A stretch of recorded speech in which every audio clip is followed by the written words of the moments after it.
मला असं वाटतं की कंपॅरिझन हा एक महत्वाचा मुद्दा खास करून तुमच्या बाबतीत सुरुवातीच्या काळात नक्कीच येत होता.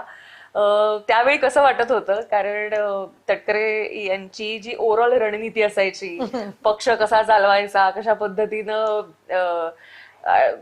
अजितदादांना ते इतक्या मोठ्या प्रमाणावर त्यांचा एक सपोर्ट सिस्टीमच ते निर्माण करायचे. आणि त्यांची खास खासियत होती की कोणाशी वैर नाही.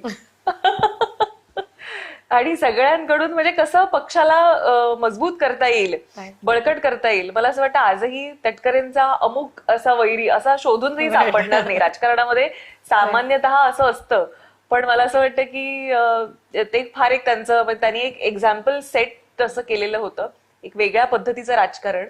आणि जेव्हा तुम्ही आला तेव्हा सुद्धा अर्थात त्या अपेक्षा होत्या, त्यांच्या बोलण्याची शैली, भाषण मांडण्याची. ते स्वतः अर्थमंत्री म्हणून त्यांनी अनेक अर्थ संकल्प आमच्या समोरच आम्ही ते पाहिलेले होते. सो जेव्हा तुम्ही सुरुवातीला उभे राहायचात मुद्दा मांडायला, तेव्हा नक्कीच त्या काळामध्ये कंपॅरिझन ही व्हायची. पण मला असं वाटतं की आता तुम्ही देखील काही मैल पुढे आलेले आहात. सो मला एक जी नेहमी त्यांच्याकडून शिकायला मिळालं, एक तर ते 15 वर्ष मंत्री असताना मी त्यांचं मंत्रालयातलं कार्यलयही बघितलं नव्हतं कधी. सो असं काही नव्हतं की प्रशासकीय मीटिंग मध्ये वगैरे असे कधी आम्ही त्यांच्या सहभागी नसायचो किंवा काही असं नव्हतं, म्हणजे कधीच राहिलो नाही. पण मी वडिलांना बघत असताना त्यांची मेहनत करण्याची त्यांची तयारी, त्यांची अभ्यासू वृत्ती, भाषेवर असणारी त्यांची पकड, त्यांचं वक्तृत्व, त्याचबरोबर सगळ्यांसोबत असणारा त्यांचा संवाद, संयमी, म्हणजे अगदी फार क्वचित म्हणजे त्यांनी कधी संयम किंवा असं, ते फार काम माइंडेड ते आहेत. आणि सगळ्यांसोबत त्यांचे मैत्रीपूर्वक संबंध आहेत. सो ह्या ज्या काही त्यांच्या गोष्टी ते वेळ फार पाडतात. म्हणजे दादांचंही ते होतं, त्यांचंही आहे ते. मी आणखीन थोडं सुधारवण्याचा प्रयत्न करते तो ऍस्पेक्ट. बट त्यांच्याकडून ह्या अनेक गोष्टी मला पाहून शिकायला, म्हणजे असं नाही की मी त्यांच्यासोबत काही फार प्रवास केलाय, शासकीय दौरे केलेले आहेत. म्हणजे मी लोकप्रतिनिधी नसताना काही फार त्यांच्यासोबत दौऱ्यांमध्ये नसायची, मीटिंग मध्ये नसायची, संघटनेमध्ये बिलकुल मी काम केलं. पण तेव्हाही जास्ती मी दादांच्या आणि सुप्रियाताईंच्या सानिध्यामध्ये जास्ती त्यावेळेला त्या संघटनेच्या कामामध्ये राहिली. मी जिल्हा परिषदची अध्यक्ष झाली. मला आठवत नाही एकदाही ते जिल्हा परिषदेमध्ये आलेले माझे वडील, कधी नाही. मला त्यांनी ती मुभा दिली, जिथं तुला अडचण येईल, जिथं तू चुकशील तिथे मी बोलीन, पण काम करणं, परिस्थिती हाताळणं, शिकणं हे आपल्याला जमलं पाहिजे. हे त्यांनी मला, माझ्या भावाला अनिकेत भाईंना सुद्धा त्यांनी सुरुवातीपासून त्या ठिकाणी समजावलं.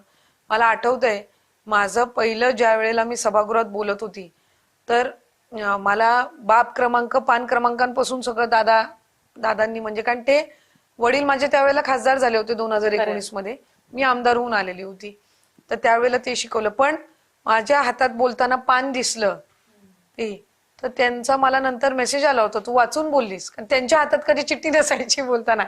मी म्हटलं इतकं मायन्यूट ऑब्झर्वेशन. तर मी त्यांना म्हटलं मला तो हळू कॉन्फिडन्स येईल, पण सभागृहात शेवटी आपण बोलतो तर कुठली गोष्ट चुकता कामा नये ह्याच्याकडे त्यावेळेला माझं लक्ष जास्ती होतं. त्यामुळे ते मला थोडं शिकण्यामध्ये कालावधी जाईल, तर ते झालं. पण ग्रॅज्युअली मलाही म्हणजे शेवटी आपण त्या ह्याच्यावर बसल्यानंतर आपण इम्प्रोवाइज करत जात असतो. त्यामुळे हळूहळू मी सुद्धा त्याच्यातनं इम्प्रोवाइज आणखीन करून गेले. आणखीनही भरपूर मला इम्प्रोवाइज व्हायचे. पण काही त्यांच्याकडून ज्या शिकलेल्या गोष्टी आहेत त्याच्यामध्ये त्यांचे सगळ्यांसोबतचे जे चांगले संबंध आहेत. मी स्वतः असं म्हणते की प्रत्येकाला काम करायला खूप स्कोप आहे आणि स्पेस आहे. असं नाहीये की आपण एकमेकांच्या ह्याच्यामध्ये कुठं अडलंच पाहिजे, किंवा म्हणजे हे पुढे गेलं तर माझं काय होणार, ते पुढं, तर असलं हे माझ्याही मनामध्ये कधी येत नाही. मला स्वतःला असं वाटतं की आम्हाला सगळ्यांना खूप स्पेस आहे. आमचे मतदारसंघ वेगवेगळे असतात. शेवटी संधी ही प्रत्येकाला, त्याला लक लागतं, किंवा काही वेळेला त्याच्यामध्ये वेगवेगळे समीकरण पण असतात. मंत्रिमंडळ ज्या वेळेला स्थापित होतं त्यावेळेला वेगवेगळे समीकरण सुद्धा असतात. That doesn't make me more capable than other. प्रत्येक जण आमच्यातला केपेबल असतो. प्रत्येक जण 3-5 लाख लोकांमधनं निवडून आलेला असतो. शेवटी संधी 40च मंत्रीपद आहेत तर 40 जणांनाच मिळणार, 288 जणांना तर मिळू शकत नसते. पण ते आमच्यापेक्षा जास्ती केपेबल असतात आणि असूही शकतात. पण मी स्वतः असं मानते की मला सगळ्यांसोबत चांगलं संवाद साधलेला आवडतो. सगळ्यांसोबत त्याच पद्धतीने जसे माझ्या वडिलांचे सगळ्यांसोबतचे चांगले हितसंबंध राहिले तसे मलाही जोपासायला खूप आवडतात. आणि मला नवीन नवीन गोष्टी प्रत्येक सदस्याकडून शिकायला खूप आवडतात. म्हणजे मला त्याच्यामध्ये काय अगदी हे नाही वाटत. एखादी गोष्ट कोण म्हटलं की नाही आदिती हे तू असं नाही असं केलंस तर जास्ती चांगलं होऊ शकतं, तर मला उलट आवडतं ते.